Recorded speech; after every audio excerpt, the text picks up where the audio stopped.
My name is Jake Heggie, and I'm a composer and pianist.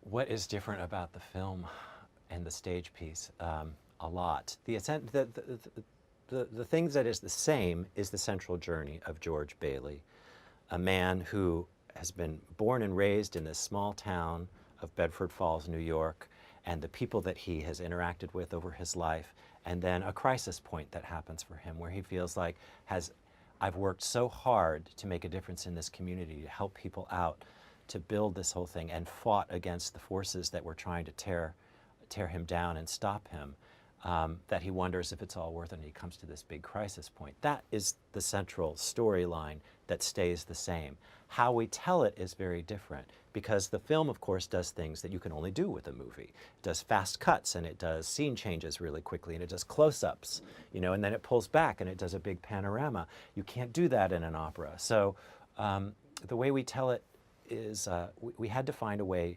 for the angel to visit George and get to know his life without doing a bunch of flashbacks or different camera shots and things.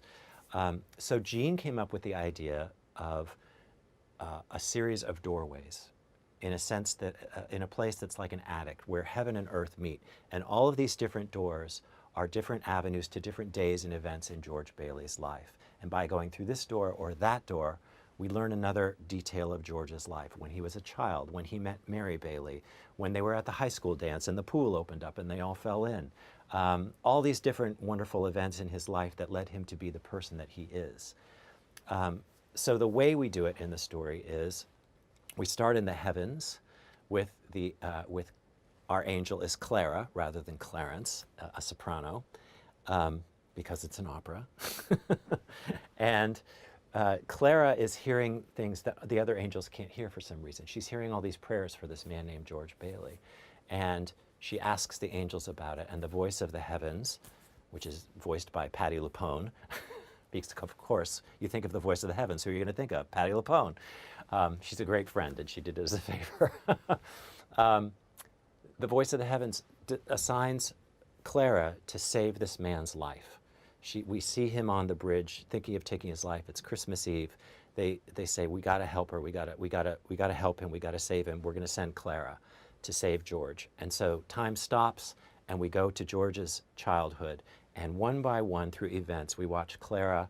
Clara is our guide through George's life, step by step in these big events in his life, until we get to the present day when he's back at the bridge towards the end of the second act.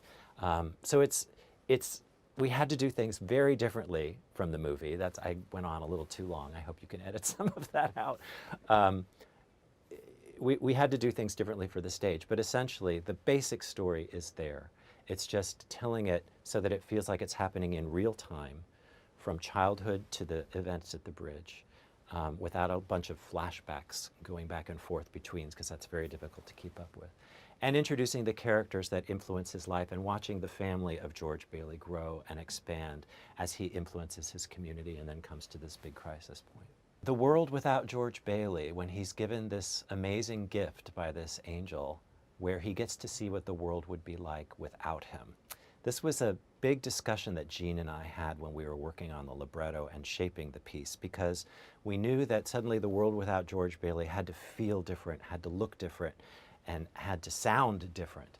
And I said to Gene, well, we've had wall-to-wall music by then, and it's been very alive and human voices and unamplified and no electronics.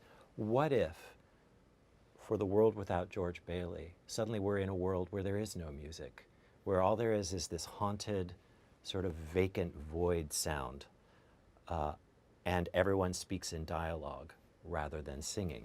And we really loved that idea. And because you can actually say things faster than you can sing them, it allowed us to actually get a lot more information in that little section than if I had said it, it would have gone on, again, too long. But because we get the point very quickly. So he gets to see what the world would be like, and he gets to interact with Mr. Gower. He gets to see his brother's grave. He sees his mother, who doesn't recognize him. He goes back to the house where he and Mary had a family, which is vacant.